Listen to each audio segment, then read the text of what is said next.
Oh, yeah. Welcome in, everybody. This is Cream of the Crop, a fantasy hockey podcast, and I'm your host, Blake Creamer. Please follow me over on Twitter/X. It's at Blake Creamer AG. I'm doing stuff over there. And also, while I got you, Apples and Genos, we're releasing a fantasy hockey guide that was actually released on September 1st, and it's full of goodies to help you crush your competition and hurt their feelings. It's available for sale over on Apples and Genos Patreon, so get your biscuits over there and do it now. I'm going to be giving some of these away as well over the next week, so check me out on Twitter. But that's not why you're here. All right. Joining me today to talk about our favorite position in fantasy hockey, spicy tendies, otherwise known as goalies, NHL.com and In Goal Magazine's Kevin Woodley, a.k.a. the Goalie Whisperer, and in certain fantasy circles known as the Donator. Kevin, that's right. Thank you for being here. How you doing tonight? Grain of salt with everything I say when it comes to fantasy hockey, because I tend not to do well at it. What is this Donator business all about? What are we talking about here? You just dropping guys like it's you don't even care. You're like, get the hell out of my site, off my team. No, basically me entering your fantasy pool means I'm just donating my money to somebody else. Yeah, it's definitely not a term of endearment. It's more of a dig that a pool I've been in for a long time tends to attach to me. So okay. All right. Well, that's we got to get in some leagues together, I think. That's we have an Apples and Genos fantasy hockey guide, Kevin. I'm going to send you a copy, all right, in case yeah, there you go. That's free. That's on the house. Okay. But I don't know where I'm going with that. Kevin, how was your summer? First off, good, really good. Busy in all the right ways, and looking forward to the season starting up here in about a month, and looking forward to being back at the rink on a regular basis. Yeah, absolutely, buddy. I saw on X that you posted a picture of your daughter going to grade 12 now, and a kindergarten picture as well. My son is going into kindergarten tomorrow, which is insane. And, now basically I just cry at the drop of a hat. You know what I mean? Like I'm watching a YouTube ad about painting a house and I just get misty. I mean, is that normal, Kevin? Like, am I normal? Can you help me with this?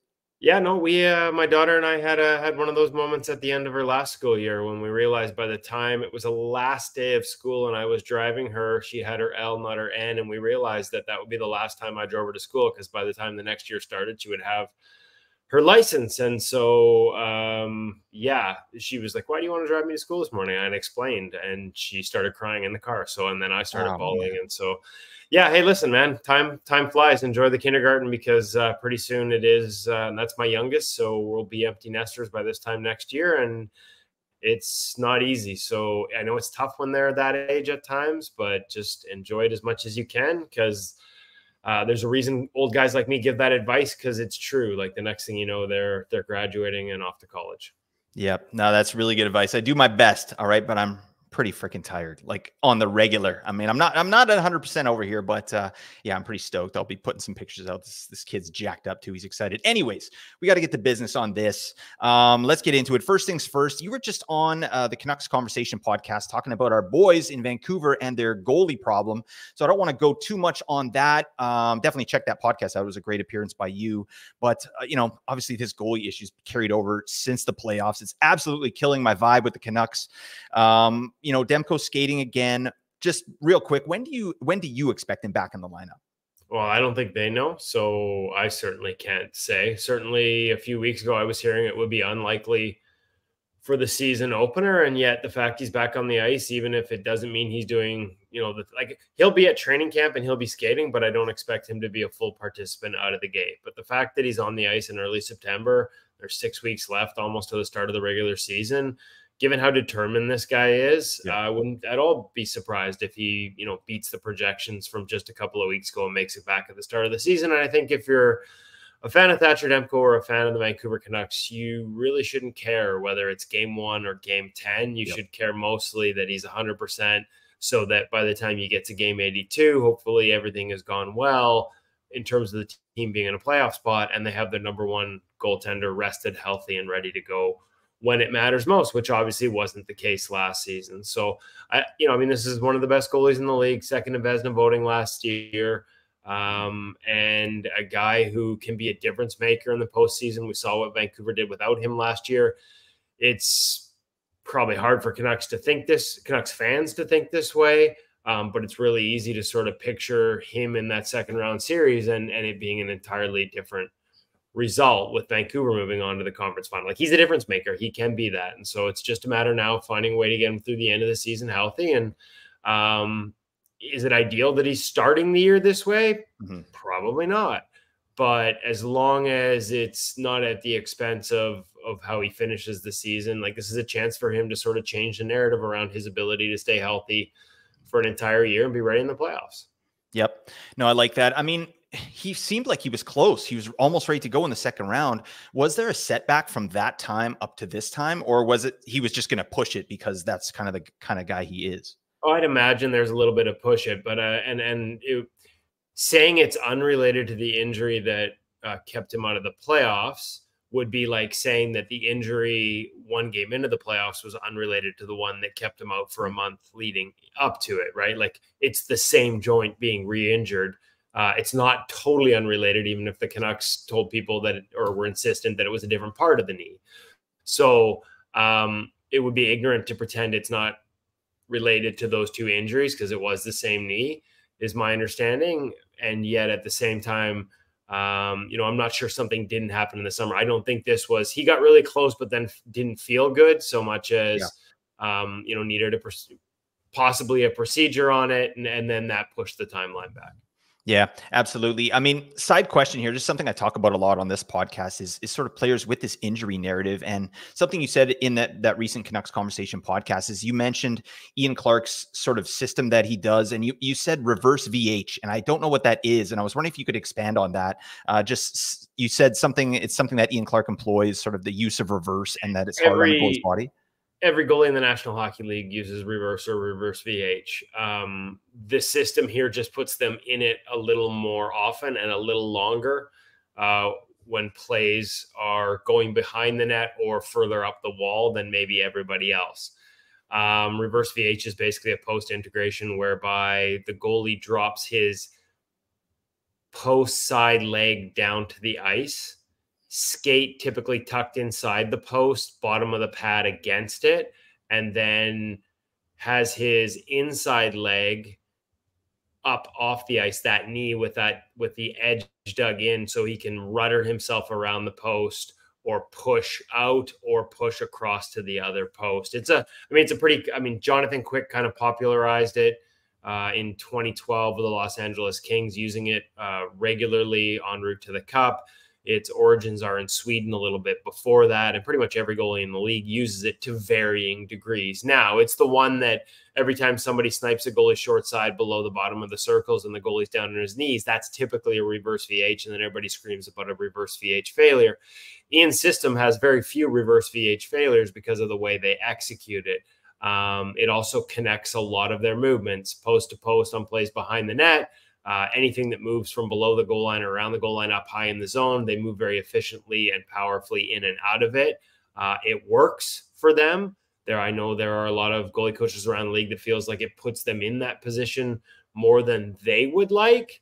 And that position is just innately hard on the knees, hips, and ankles. So with Ian no longer the goalie coach here, will we see some slight changes in terms of maybe taking them out of it? I honestly don't know, because the goalie coach that got promoted, Marco Terranius, has learned that system, had his goalies playing it for the most part when I watched in Abbotsford. And also without a training camp for Demko, without a preseason for Demko, I'm not necessarily sure it's a simple change, like, hey, just stand up, as opposed to, in theory, it sounds simple, but when you use that movement to connect so much of what you do, every time a puck goes behind the net, and that's the thing, like, that means every time a puck goes behind the net in practice, if he's practicing the way he plays, he's dropping into it, right? So it's a lot of repetitions in a position that's hard on the body. And so I'm as curious as anyone to see if their usage of it changes with some of the changes in the goalie coaching here in Vancouver in recent weeks. It's just another layer. Every time I talk to you, I always appreciate it because, I'm big into fantasy hockey, but I'm still kind of an average fan of hockey. And I've been trying really hard this last year to dig in on some of the stuff that you talk about and other analysts like, Corey Schneider and, Patrick Bacon and all that stuff, like getting in as much as I can. And that's just a neat layer to me. Like because we labeled guys in fantasy injury prone all the time, but there are other factors, right? Like in that, maybe like Demko, I would think people call him injury prone because he hasn't been able to finish the season. But yeah, I mean, he's been playing the system. That's maybe not the reason, but it's in there. You know what I mean? Well, he's, a couple of the injuries from one year have led to another. Frankly, there are times that maybe usage is an issue. I mean, is it a coincidence that from the All-Star break to when he got hurt, he was on a 65 start pace, I think 25 of 30. That probably plays a role in it. For sure, the one 2 years ago, the really bad groin injury, he had developed a pattern in his movements that was like a compensation pattern. He wasn't even aware he was doing it for the first month of the season because he was coming off surgery on the other knee that offseason. And they didn't, frankly, as an organization, do a good job at all of monitoring his return to the ice that offseason. He got out there on his own without anybody keeping an eye on it and went a million miles an hour and caused himself some damage that bled into his game at the start of the year. So I understand how the numbers say that you can throw that label on him. I do think he's been a victim at times of one injury bleeding into another. Frankly, because for the longest time, I don't think he was training properly. And I think there was some neglect there on the training staff, medical staff side here in Vancouver that certainly contributed to it. Yeah, that's pretty unique stuff. That's good to hear. Just as a piece of awareness there. All right, something that we talked about last time I had you on, Kevin. This is Kevin's second time on the show, folks. Third time with me personally. So again, thank you for your time. We talked about goalies changing situations and how sometimes that for fantasy in particular, that can equal sort of a slower start, or even if it's a good team environment, like they have to learn that system. So maybe they start popping off, halfway through the season.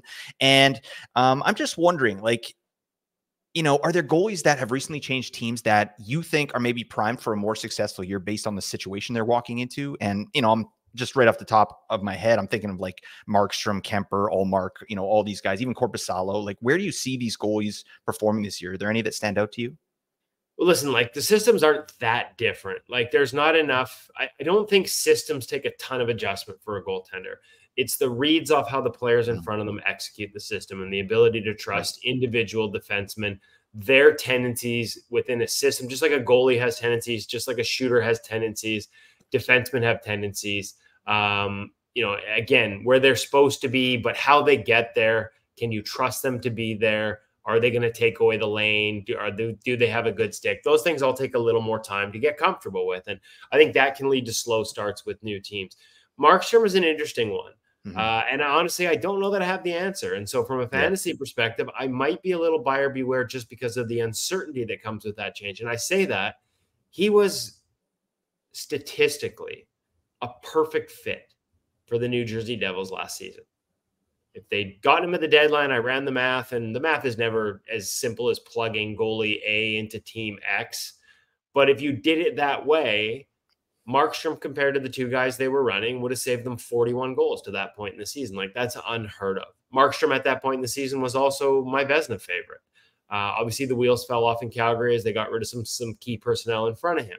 He just seemed to fit what the Devils needed from their goaltending so well last year, in part because he's so good at the tough stuff. His high danger numbers are off the charts. He deals with hard scoring chances as well as anyone in the league. The problem and the uncertainty comes in the fact that they've changed their team since then. Yeah. Beyond just Markstrom.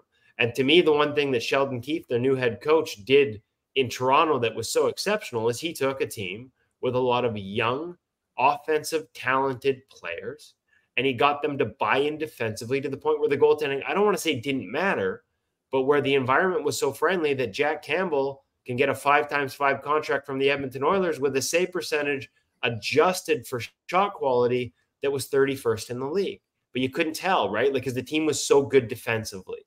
And so if Keefe does that in New Jersey, is Jacob Markstrom still the perfect fit? He's still an excellent goaltender. Don't get me wrong. He's one of the top guys in the league. But Markstrom is at his best when he's being asked to stop bullets in his teeth. And if they become a shutdown, grinded out defensive team, and I don't know that they'll go to that extreme, but if they start to defend as well as Keefe had the Maple Leafs doing in his first couple of years there, it's fair to ask whether you get the best out of Jacob Markstrom. Because as good as the high danger numbers are, there are times that the low danger stuff suffers a little bit, and he'll give up the odd one that you don't like. So, a team that needed goaltending, an excellent goaltender. On the surface, it should work. But there are some interesting quirks behind the scenes that will depend, again, on how much structure they add defensively this season. I mean, I guess on a positive note in terms of adjusting to tendencies, they're all getting used to each other in a new system. Yep. So they're learning together. There might be some early hiccups, but at least they're all on the same page. But I'm just not sure, as convinced as I was that Markstrom was a perfect fit at the deadline, I've at least got some questions now. Guys that are going to excel in their new environment, Darcy Kemper is potentially one of them. Now, statistically, his underlying numbers have been really good for a long time. Last year, they were not. They were near the bottom of the National Hockey League. And so if that continues in LA, he'll still be a lot better because their defensive environment, assuming it continues this year, and we certainly heard some dissent from some of the players after the season about Jim Hiller as a coach, and yet the Kings brought him back, and how rigidly they play and how tightly they play and how much that the offense they sacrifice. But if they continue to play that way, and Darcy Kemper has any type of bounce back, and people I talk to believe that last year that are close to him and close to that team situation in Washington believe last year was mostly about injuries. So if he's healthy and he's the guy he was even 2 years ago, much like Cam Talbot in LA last year, he could have a really good season statistically. Talbot's adjusted numbers, were in the bottom half of the league. And yet you can't tell because the environment allows him to be an all-star and have a really high raw number. So same could be said for Kemper. Linus Ullmark is a really good goalie. I don't know whether Ottawa is going to be a good or better team than they were last season. They kind of remind me of the Canucks 2 years ago. They kind of remind me of what we just said about the Devils.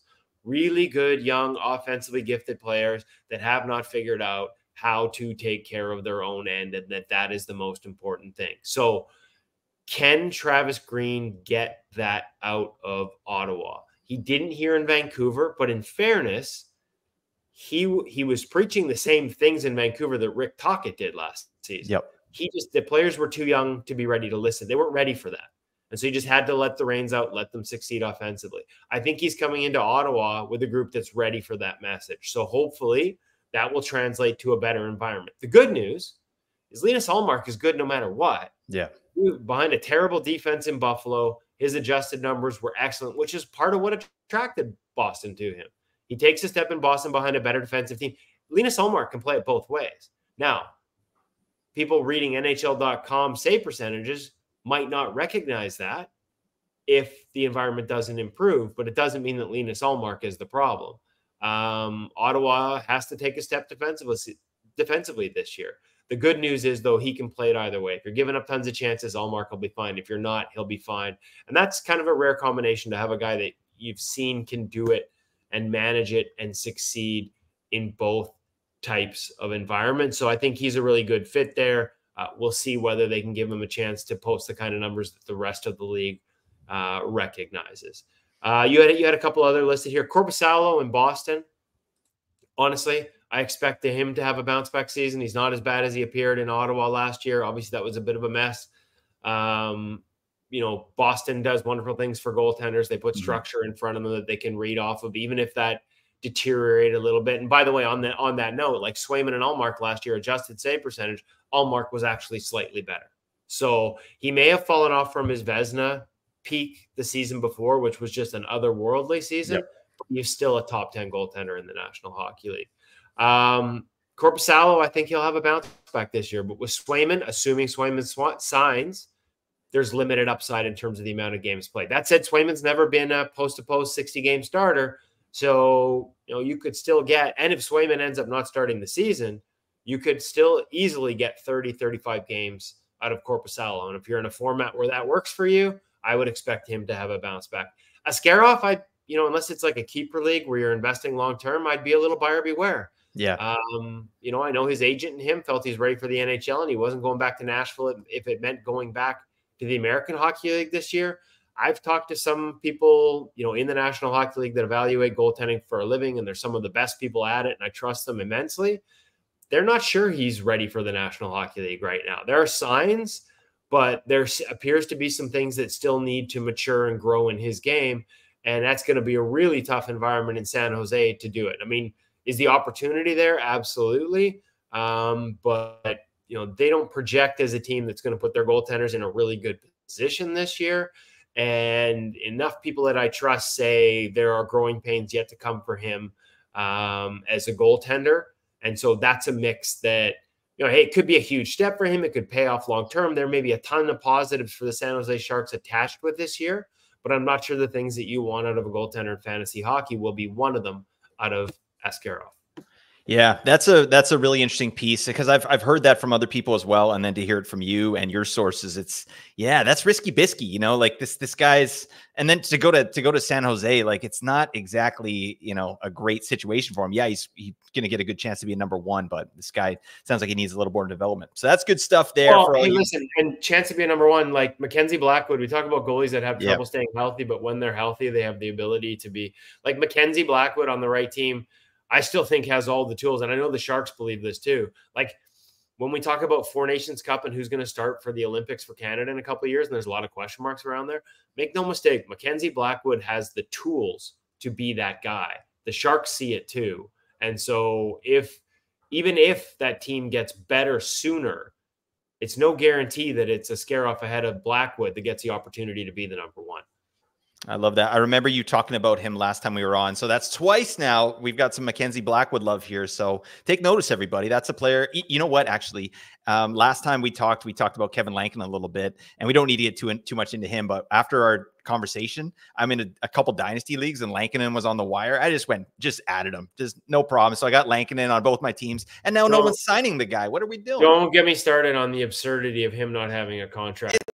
It's crazy. I mean, I dug in a little bit. The guy's awesome. The guy did not get much opportunity in Nashville. He is better than about a third of the league's current backups. And yet, because only two guys were deemed worthy of $2 million plus a year and everybody else had to settle for $1 million, he made $2 million last year. It sounds like that's where he drew the line, and teams just decided they could do better with less. And I'm going to be honest with you.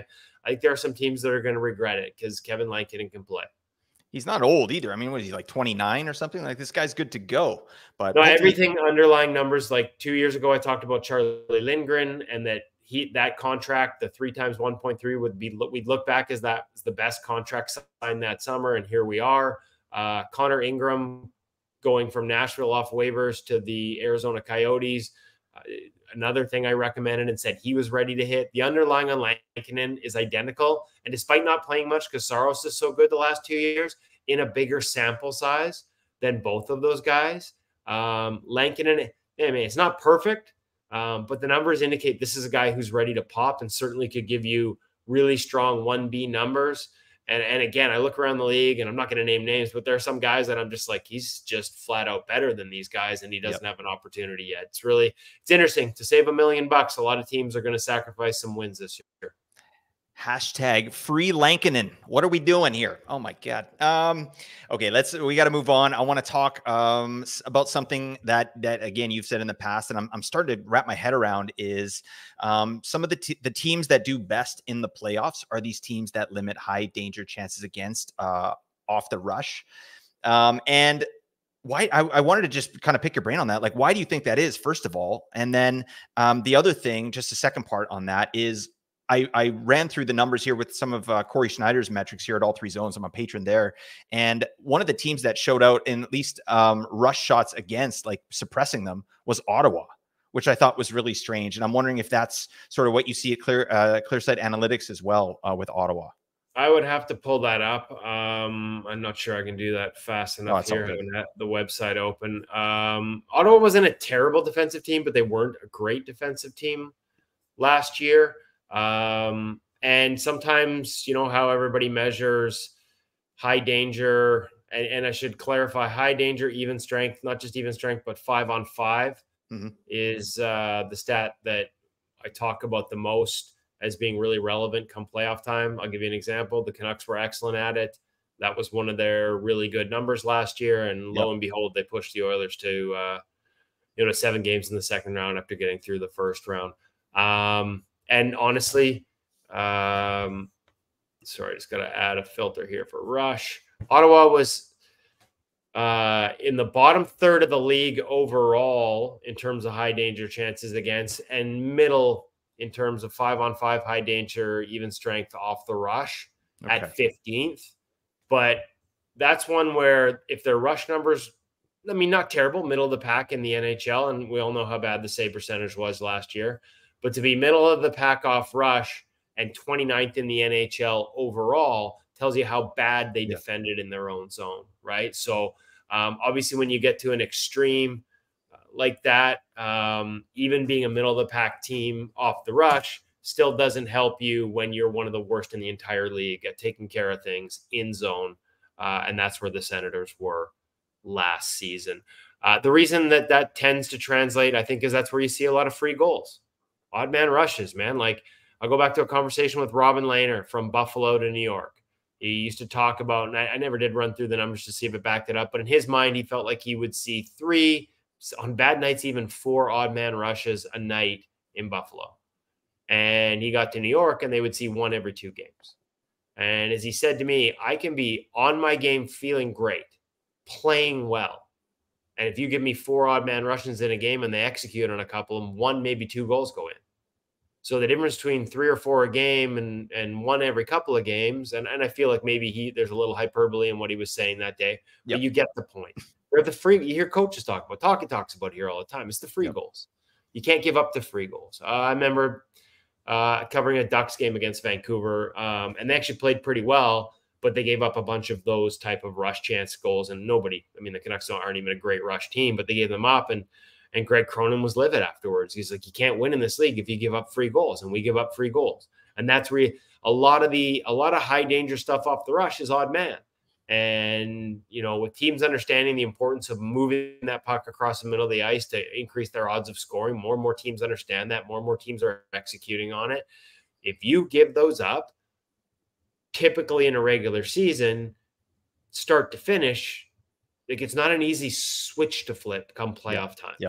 Because it's habits. It's, do you turn the puck over at the offensive blue line in a situation that's going to give you odd man rushes the other way? And so that's why I think the habits of teams that don't give them up in the regular season, because you just can't get them in the playoffs. And that's probably in part because the teams that do it well get to the playoffs, and the teams that do it best advance in the playoffs. And so it gets harder and harder to get those. Yeah, no, it's a great piece. And I'm always just interested in looking for patterns, right? Or things that I can give our listeners, cause we don't know anything. Like, we're just, looking at data and trying to, like, what I do is just put things on people's sides. So if I can let our listeners know, like, hey, if you can see a team here that's giving up a lot of high danger chances against a 5-on-5, like, even if they're performing well at this point, like, there's a good chance that, those goals are going to start going in and we're going to get some poor goalie performances. So that's just a really interesting piece for me. I really appreciate you bringing that up. Another thing I've heard you talk about here, I do appreciate your time. I want to let you go here soon, is what you talked about, goalies having to stop, bullets in their teeth, right? And trying to identify some of those goalies. Like, who are these goalies that are having to outplay their environment to do, to succeed, right? For their team to succeed, right? Because you mentioned about Demko in his first year, he was relied on. They needed him to win them a game every night, or they weren't in the game. And now he doesn't have to do that because they have structure. And that's the difference between Demko 2 years ago was just as good, if not better, than he was last season. And nobody gave him a sniff for the Vezina. 3 years ago. 2 years ago was injuries. 3 years ago, and not a sniff at the Vezina, and finished the second in voting this year. Like, again, giving the goalies a chance in the environment allows the rest of the world to sort of see how good they are. Sometimes we don't get to see it because the team's so bad. The raw numbers that most people look at just don't tell the full story. Yep. And then, so on that note, like, I just wanted to get your opinion on just a couple goalies, like some of these big names here, like, guys like Ilya Sorokin, even Hellebuck, and maybe Jake Ottinger. Those are players that I'm interested in. Even Vasilevsky, like, who of these goalies are outperforming their environment and have to really win it for their team? Well, I mean, at the end of the day, to be an elite goaltender or to have elite results, you kind of have to outperform your environment, right? Like, to be mentioned in I guess there are some examples. I talked about Cam Talbot in the year he had, and this isn't a dig at Cam. I think he's a great pro. But the reality is he had, the highest expected save percentage in the National Hockey League last year. At 908 by a pretty large margin. And so there is a case where he actually was below expected, and yet his raw numbers were still among the best in the league. Out of that list that you gave me there, most of those guys are above expected. Even if, say, a Sorokin 26 at plus 0.7%, those aren't the numbers you expect for a guy who's heading into $8.5 million contract, but they're still above expected. Swayman, another good year up there in terms of his adjusted save percentage. I mentioned Allmark slightly ahead of him, both of them in the top 20 last year. Philip Gustafson had a drop off last year after being one of the top guys 2 years ago. And I honestly don't know what to expect this year. Be curious to see. Vasilevsky was below expected last year. The environment got harder, and he struggled a little bit more than we're accustomed to seeing him struggle. And Jake Ottinger too. Like, that was, I thought he was really good in the playoffs, and he sort of put everything behind him, stopped trying to do everything at once and just worried about one shot at a time, and sort of not letting the baggage of a tough season, sort of like not trying to stop everything at once or trying to fix everything that had happened to that point. And once he got to that sort of mindset late in the season, he was better. But on the regular season as a whole last year, he was exactly expected. Like, not above or below, 47th in the league in adjusted save percentage. And I think his pedigree is one where you expect him to be higher, and I would expect him to be higher this season. Yeah, it's really interesting stuff. I just every time I talk to you, I'm just digging deeper and deeper because I'm trying to look for these patterns and try and recommend even more team environments now. Yeah, so go ahead. Well, I mean, Talbot was a prime example, right? Yeah. Like, Talbot last year was a guy that I was big on for fantasy and said he would have a bounce back season, and he did. Because he's a really good, technical, experienced, smart goalie in a really goalie friendly system. Same reason I think Kemper can have success this year in LA. If he was in another system, I'm not sure we would have, had an opportunity to see that. I'm not sure he would have had the numbers or the all-star appearance that he had last year. Yep, I love it. I'd be remiss if I didn't, before you go here, Kevin, try and That's all right. We get another, we get another 10. We can get it through a few more of these because I talk too much. Oh yeah. All right. What a legend. Kevin Woodley, folks. All right. Okay. Well, let's get into really quickly, in your opinion, what made goalies like Connor Ingram, Joey Decord, and UPL successful last season? And also, do you think that those breakouts they had are potentially sustainable? Yeah, actually, that's a tough one and a good one. Different cases for each of them, right? Like, the thing that makes goaltending so great is that there is no one way to do it, and each of them had success by finding different things that allowed them to have success. In terms of team environment, UPL had the biggest hill to climb there. Like, that is not a goalie friendly environment in Buffalo. They took steps in the second half last season for sure. But honestly, like, he's a guy who the underlying numbers weren't kind to up until last season, and he had a really good year, and full marks to him because I wouldn't have predicted that. I didn't see that coming, and he wouldn't have been a guy I had pegged based on the numbers to have that kind of year. Devin Levi, interestingly enough, plays a totally different style than UPL. And I think a lot of people here's where, adjusted save percentage and understanding the environment, they play on the same team, but Devin Levi's expected save percentage was 10 points lower. And so, one of your questions that we haven't had a chance to get to was on tandems. Everybody sees the raw numbers and said, oh, UPL's way ahead of Devin Levi. Adjusted numbers, even after the tough start for Levi, when they finished the season, UPL was 19th in the league. Levi was 21st. Like, they are right there.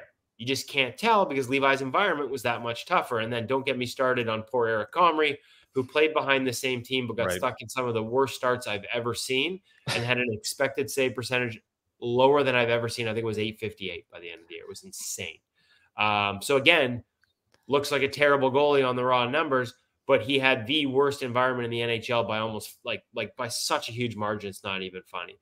So, sometimes team success can play a role in it. I thought that Joey Decord had a really good season last year. Team was better in front of him defensively, but obviously we saw some really big moments.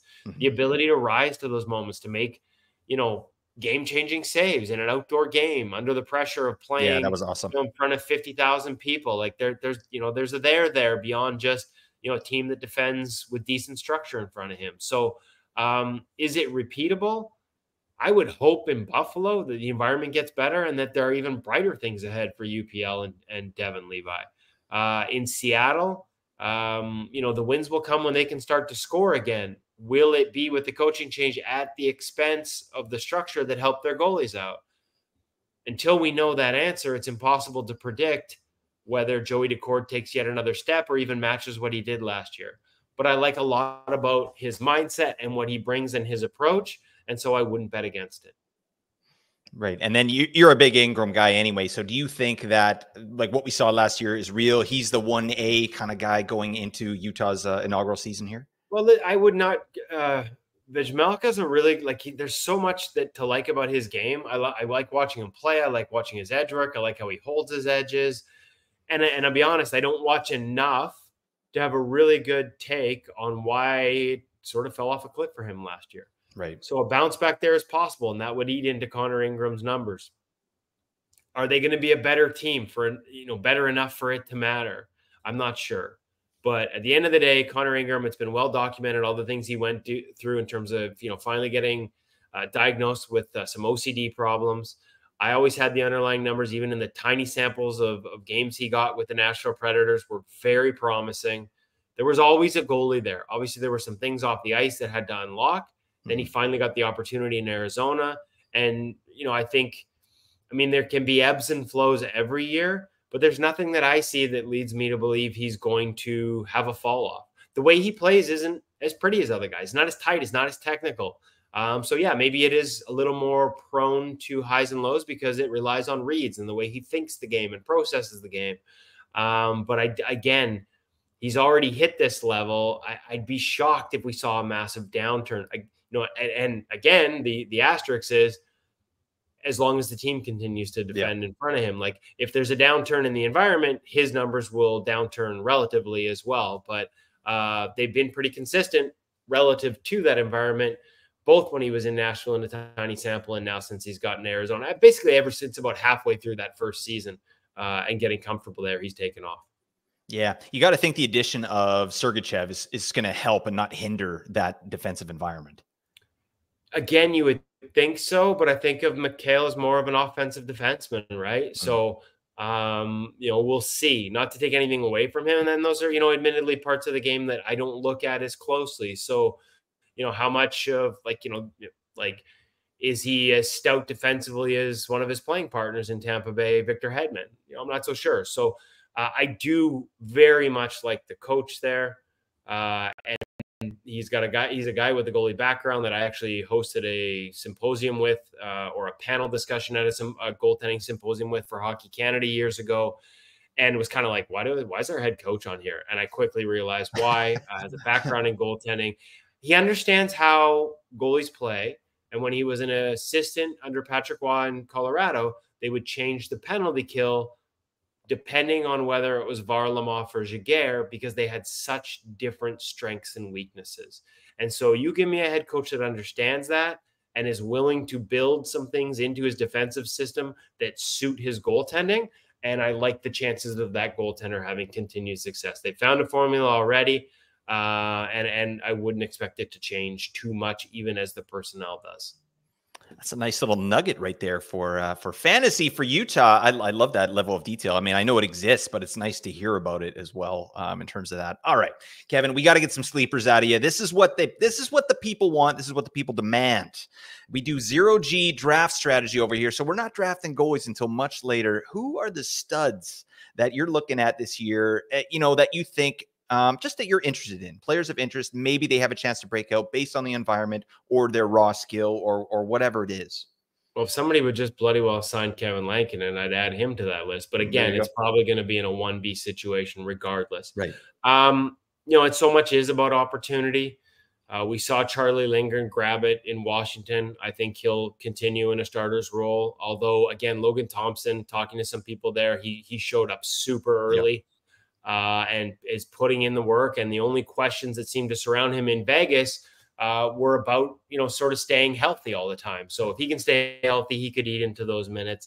I know I saw you had Dustin Wolf on your list. I love Dustin Wolf. I don't love that environment in Calgary. I don't know that they're going to be a very good team defensively. Just, And I actually like the coach there. And I thought they took strides last year as much as, Markstrom had to stop bullets in his teeth for the first half. I thought they started to build some cohesion, but I just don't feel like they have the horses there anymore. And it might be tough for the goaltenders in Calgary.